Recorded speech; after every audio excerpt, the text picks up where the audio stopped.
Pentingnya untuk praktik unconditional love. Buat kamu yang nggak tahu apa itu cinta tanpa syarat, tonton video ini sampai habis. Ini mempengaruhi kehidupan kamu banget untuk melepas emosi, untuk melegakan hati kamu, dan bikin hidup kamu semakin relax. Good morning. Di sini aku syutingnya di pagi hari, jadi kamu please banget fokus sama suaraku. Dan jangan terdistract dengan ada suara kicauan burung atau pokoknya suara-suara angin lah atau apa. Ini bener-bener aku syutingnya. Hey guys, welcome back to my channel. Balik lagi di segmen Random Talk. Oke, di sini aku pengen ngobrol-ngobrol santai aja karena sambil menikmati cuaca pagi yang indah ini. Dan bener-bener ini udah jam setengah 10 pagi tapi nggak ada matahari karena mendung guys. Jadi makanya aku bener-bener kayak enak banget cuaca sekarang. Oke, back to the topic. Kenapa aku pengen banget ngebahas ini ya? Cinta tanpa syarat. Sebenarnya dari dulu tuh aku udah pengen banget membahas cinta tanpa syarat. Cuma belum ada kepikiran untuk kapan gitu loh. Jadi hati aku belum tergerak untuk pengen membuat video ini. Dan akhirnya aku memutuskan untuk membuat videonya hari ini. Ya aku pengen banget nyampein ini. Udah lama banget dari hati aku, dari otak aku kayak, aduh aku pengen banget membahas cinta tanpa syarat di video YouTube. Oke teman-teman, kenapa orang sering bilang kalau cinta itu menyakitkan? Aku males lah berhubungan lagi sama orang. Cinta itu menyakitkan. Capek aku sama masalah cinta, disakitin mulu. Padahal aku tulus, padahal aku setia. Hello teman-teman, cinta itu nggak melulu soal pasangan. Cinta itu menurut aku luas ya teman-teman. Kamu bisa mencintai seseorang, kamu juga bisa mencintai semua makhluk gitu. Binatang, atau keluarga kamu, hewan peliharaan, atau makhluk-makhluk lain, mencintai alam juga. Itu termasuk cinta dan kamu memberikan kasih sayang kepada mereka tanpa pamrih. Kalau masih ada yang bilang cinta itu menyakitkan, no. Love is happy loh. Cinta itu kebahagiaan. It's not about love. It's about obsession. Kalau kamu terlalu obsesi dengan sesuatu, jadinya kayak mengikat. Oke, ini contoh ya. Kamu mencintai seseorang. Misal si cowok ini deh kamu suka. Kalau si cowok ini nggak jadi pacar aku, ya udahlah, aku nggak tahu lagi gimana kehidupan cintaku. Mungkin aku bisa jomblo seumur hidup. Mungkin aku nggak menikah jadi perawan tua. Kalau kamu tidak jadi milik dia, terus kamu berhenti untuk memberikan kasih sayang ke dia, bukan begitu sih konsepnya. Kamu boleh tetap menyayangi dia, tapi ada batasnya. Kita mencintai makhluk ini tanpa pamrih, tanpa ada syaratnya. Oke, aku mencintai dia, tapi syaratnya dia harus jadi milik aku. Nggak gitu. Itu obsesi. Jadi cinta itu seperti kayak melepas teman-teman. Cinta itu melepas tanpa mengikat, tanpa ada syarat-syarat tertentu yang oke, ini tandanya cinta, padahal bukan itu obsesi. Paham kan teman-teman? Jadi misalkan kalau di contoh kehidupan sehari-hari yang sering kita lihat nih ya, cerita dari orang-orang, aku capek sama pacar aku yang toksik, capek pacarnya mengekang, pacarnya nggak kasih kebebasan untuk melakukan hobi, untuk ikutan kompetisi, untuk biar kita tuh semakin maju. Pacarnya ngelarang kalau kamu ikutan audisi, kamu ikutan lomba. Dia nggak pengen kamu growing gitu loh. Itu toxic banget sih. Dia nggak mau kalau kamu tuh jadinya kayak jauh dari dia. Dia seperti kayak mengikat kamu. Lama-lama apa? Semakin digenggam, semakin diikat, semakin pengen kabur.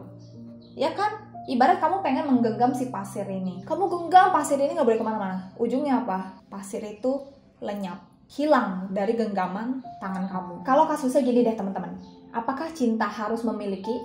Jawabannya enggak.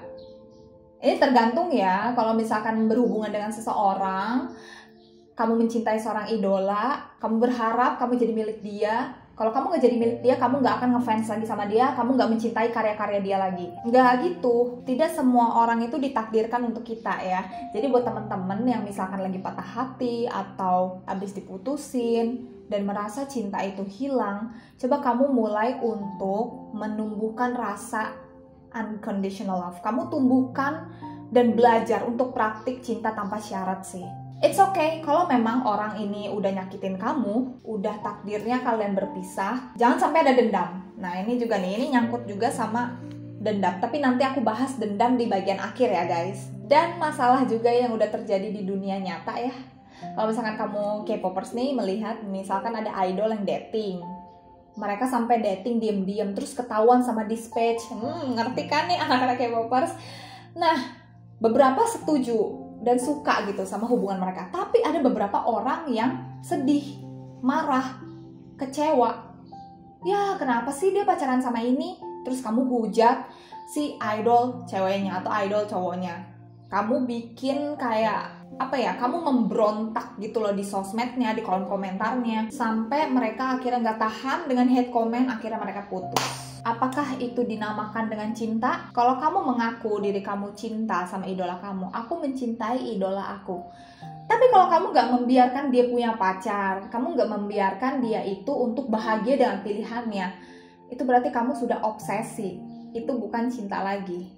Balik lagi ke pembahasan awal aku ya teman-teman. Cinta itu seperti kayak lepas aja gitu loh.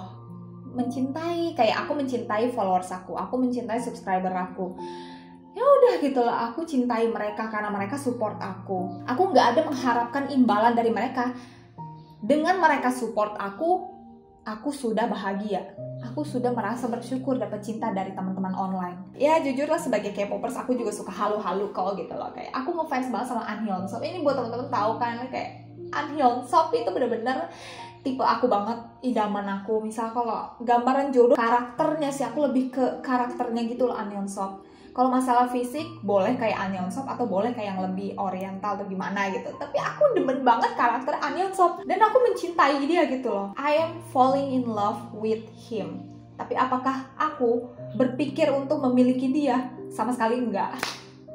Aku gak ada pikiran untuk kayak suatu saat kalau An Hyun-sop itu jodoh aku, enggak sama sekali. Aku support karyanya aja. Aku support gimana dia bernyanyi, drama-drama dia aku tonton, lagu yang dia nyanyikan waktu fan meeting aku dengerin tiap hari di YouTube waktu itu, zaman-zaman pas masih bucin sama dia. Apapun foto yang dia upload di Instagram, aku like, aku komen. Pokoknya setiap ada dia aku merasa happy. Itulah love makes you feels happy. Cinta membuat kamu bahagia. Ketika aku mencintai si An Hyun-sop ini, kalau dia unggah sesuatu aku kayak happy gitu ngeliat dia. Langsung kayak plong, lupa dan masalah. Itu kamu harus bisa praktik ini ya teman-teman. Coba kalau misalkan kamu mulai mencintai seseorang atau mencintai idol kamu, buang dulu semua syarat-syarat, buang semua keinginan untuk memiliki. Masalah jodoh atau enggak itu urusan yang di atas. Dan contoh dari kehidupan nyata deh, biar teman-teman gak bingung. Oke, ini kan lagi zaman-zamannya berita perselingkuhan ya teman-teman. Aduh, pokoknya kalau berita perselingkuhan tuh kayak rame banget di Twitter, di Instagram semua, dan mereka bilang, ya udahlah semua cowok itu brengsek, semua cewek brengsek. Aku udah gak percaya lagi cinta, aku gak percaya kalau aku tuh bisa mendapatkan yang tulus. Orang setia emang ada zaman sekarang. Be careful ya, teman-teman jangan ngomong sembarangan kayak gitu loh. Ada, orang setia tuh ada. Nah, dari pembelajaran berita-berita orang ini ya, udah deh, jangan terlalu fokus sama berita perselingkuhan. Tapi kamu coba lebih ke introspeksi diri. Mungkin ada yang salah dari diri kamu. Kenapa bisa dijauhin sama temen atau di ghosting sama gebetan, diselingkuhin ya. Kita nggak tahu kan, semua ada pembelajarannya masing-masing gitu loh. Gini deh, dari berita perselingkuhan itu muncul sakit hati kan. Apalagi teman-teman yang diselingkuhin, muncul dendam gitu kan, kayak nggak mau orang yang nyakitinnya itu bahagia. I feel you. Aku pernah merasakan itu teman-teman. Ada pokoknya sosok cowok ini yang bikin aku sakit hati. Aku enak banget ngeliat semua sosmednya, sampai ya aku blok, dan aku kayak nggak mau dia tuh happy gitu loh. Itu nggak bagus ya, itu nggak bagus teman-teman. Jadi langkah yang harus dilakukan adalah unconditional love. Maafin dia, cinta kasih, cintai dia sebagai makhluk ciptaan Tuhan. Walaupun dia jahat ke kamu, dia tetap manusia biasa, dan kalian punya cahaya yang sama. Kita sebagai manusia sama aja di mata Sang Kuasa. Dan juga praktik unconditional love ini bisa kamu praktikkan mendoakan leluhur kamu, mendoakan semua makhluk. Kamu doain cinta tanpa syarat. Kamu doakan tanpa pamrih, menyeberang ke alam yang seharusnya, biar kamu juga jadi makin tenang gitu loh. Karena unconditional love ini aku terinspirasi dari Kak Sarah Wijayanto ya. Jadi Kak Sarah Wijayanto bilang waktu di podcastnya Daniel. Ada pokoknya nanti aku kasih tahu ya poin pentingnya. Ini sebenarnya masih berhubungan dengan cinta tanpa syarat, tapi sorry kalau berhubungan dengan horor. Jadi gini teman-teman, Sarah Wijayanto kan sebagai orang yang bisa melihat, dia bisa berkomunikasi dengan mereka yang masih nyangkut, bisa dibilang, dengan stuck di emosi yang negatif. Maksudnya emosi negatif itu gimana teman-teman? Gini loh, jadi aku pernah share di Instastory, kenapa kamu tuh harus cepet-cepet merilis masa lalu untuk membuang rasa dendam, biar emosinya itu nggak kebawa sampai kamu meninggal. Ini aku ngomong lebih jauh aja ya teman-teman, karena dendam itu kan merusak aspek kehidupan, merusak mental kamu, bisa bikin kamu sakit. Nah, Kak Sarah ini bisa mengobrol dengan mereka. Kenapa? Emosi dendamnya itu masih nyangkut di arwah-arwah ini. Jadinya apa? Mereka menderita kan? Merasa marah terus, gak bisa maafin orang yang udah nyakitin, orang yang udah membunuh mereka. Dan Kak Sarah ini benar-benar ngomong ya, bikin aku tersentuh banget. Hal yang bikin tenang, bikin makhluk-makhluk arwah-arwah yang dendamnya ini jadi lebih calm dengan cara mendoakan. Doain dia tanpa ada mikir timbal balik gitu loh. Tanpa ada mikir, oh ketika aku doain dia, aku bakal dapet ini. Jangan pernah mikir kayak gitu. Itu berarti kamu masih memikirkan imbalannya. Kayak contoh, aku doain orang yang ulang tahun, banyak rezekinya, kamu sedekah ke orang, ke kucing yang di jalanan, sedekah ke anak-anak yatim piatu, ke binatang-binatang yang terlantar, kamu kasih dia makanan tanpa ada pikiran untuk oke, aku nanti bakal dapat balikannya nih berkali-kali lipat. Kamu kasih dia sedekah, aku udah sedekah nih ke dia, nanti bakal dapat nih uang berkali-kali lipat. Kalau kamu melakukan dengan tulus, tanpa pamrih, magic happen. Nanti keajaiban tuh ada aja. Ini mungkin buat teman-teman yang tidak mengerti keajaiban susah sih ya, tapi trust me, the power of unconditional love ini benar-benar powerful banget teman-teman. Aku sebenarnya pernah sih bilang di Instastory, pokoknya ada satu cowok ini yang udah nyakitin aku, dan kalian tahu kenapa? Dengan kekuatan aku memaafkan dia, cinta tanpa syarat nih, jadi aku udahlah ya udah maafin dia, aku kasih sayang ke dia melewati energi jiwa ini, walaupun aku udah nggak berkomunikasi lagi sama dia. Dengan meditasi forgiveness, aku kayak, aku maafkan kamu, aku mencintai kamu, I love you, aku mengasihi kamu. Itu momen yang benar-benar amazing banget sih teman-teman. Momen memaafkan, momen kayak unconditional love, membuang dendam. Padahal kalau kita disakiti, ya kita akan mengingat memori itu kan. Cuma gimana caranya ketika aku ingat memori ini, aku udah gak ke-trigger. Dengan cara apa? Unconditional love. Balik lagi, Kak, aku susah nih maafin teman. Gimana ya caranya? Unconditional love. Gak ada cara yang lain selain kamu mempraktikkan cinta tanpa syarat. Dan tahu teman-teman, setelah aku setahun lebih mempraktikkan forgiveness ini ya, yaitu nangis bombay, teriak-teriak di mobil, itu udah aku lewatin ya pada saat itu. Dia follow aku pakai second account. Si cowok itu balik lagi, pengen tahu sama hidup aku gimana sekarang, nggak pakai first account lagi. Dia udah nggak ada keberanian untuk ngajak aku ngobrol, untuk kayak chat intens di DM. Dia udah nggak ada lagi keberanian. Mungkin dia sadar ya, mungkin dia udah kena karmanya. Aku nggak tahu apa yang terjadi sama dia. Pokoknya aku mendoakan yang terbaik aja untuk dia. Aku doain semoga kamu bahagia dan banyak rezekinya. Aku doain dia kayak gitu. Walaupun sakit banget ya saat itu, kayak nggak, aku membuang, kayak nggak boleh. Aku gak boleh keinget yang sakit-sakit lagi. Pokoknya aku doain dia biar dia bahagia. Paham kan sama semua pembahasan aku tadi? Ketika kamu mencintai tanpa pamrih, memberikan cinta kasih kepada semua makhluk ya, mau makhluk halus, hewan, alam, guru kamu, dosen kamu, semua, keajaiban akan ada.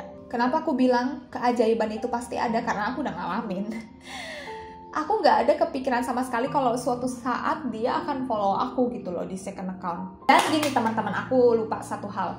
Ketika kamu sudah berhasil ya praktik cinta tanpa syarat, untuk mencoba, ayo kalahkan ego kamu, turunin ego kamu kalau nggak lah, udah pokoknya maafin aja, nggak ada lagi pikiran untuk balas dendam. Ngapain sih?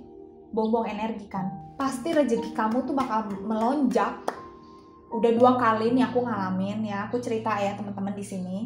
2020 aku disakitin sama cowok itu, dia memilih cewek lain, ya udah gitu. Dengan caranya dia menjelek-jelekan aku karena aku dancer. Pokoknya cewek yang baik itu adalah cewek yang bersikap lembut dan tidak, ya aku udah pernah cerita sih sebenarnya di video yang ini, nanti aku taruh linknya. Aku cerita pokoknya dia nggak suka karena aku dancer dan ya jujur aja pakaiannya memang rada terbuka karena dance K-pop. Tapi maksudnya aku kan dance sesuai dengan lagu gitu loh. Bukan berarti aku tuh orang jahat, bukan berarti aku tuh cewek nakal dengan aku dancer kayak gitu. Maksudnya walaupun aku dancer, bukan berarti aku cewek nakal. Di situ tuh aku sakit hati banget kan.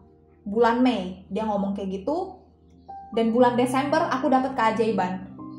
Aku mendapatkan rejeki di Copa Max TV. Aku masuk ke finalis 7 dan aku bisa kolaborasi sama YouTuber favorit aku, Geralditan. Aku gak ada kepikiran kalau suatu saat aku tuh bakal bisa ngobrol langsung dan collab bareng sama Ko Gerald.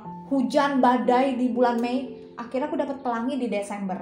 Tahun 2022 disakitin sama cowok, ditinggal gak ada kejelasan. Dia sok-sok pura-pura bego gitu ya.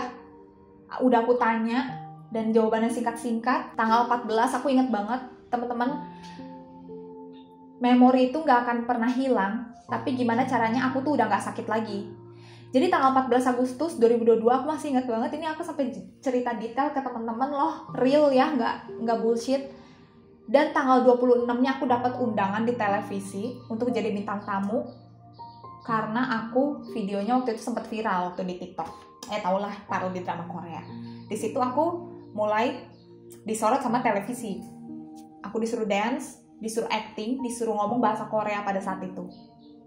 Wow. Jadi kalau ada orang yang nyakitin kamu, nangis sepuasnya ya, nangisin dan say thank you, bersyukur. Percaya deh, dengan kamu praktik cinta tanpa syarat, keajaiban datang. Aduh, bener-bener deh. Aku kalau ngomongin ini tuh bener-bener merinding ya teman. Poin-poin yang udah aku kasih, jangan pernah kamu kayak doanya tuh setengah-setengah gitu loh. Doain orang itu dengan tulus. Udah sih teman-teman, ini pembahasan tentang unconditional love. Benar-benar aku ngobrolnya panjang banget di video ini. Semoga teman-teman bisa mengerti dan paham sama pembahasan aku. Okay, thank you so much for watching. Follow Instagram dan TikTok aku. See you on my next video. Don't forget to like, comment, and subscribe. Bye-bye teman-teman.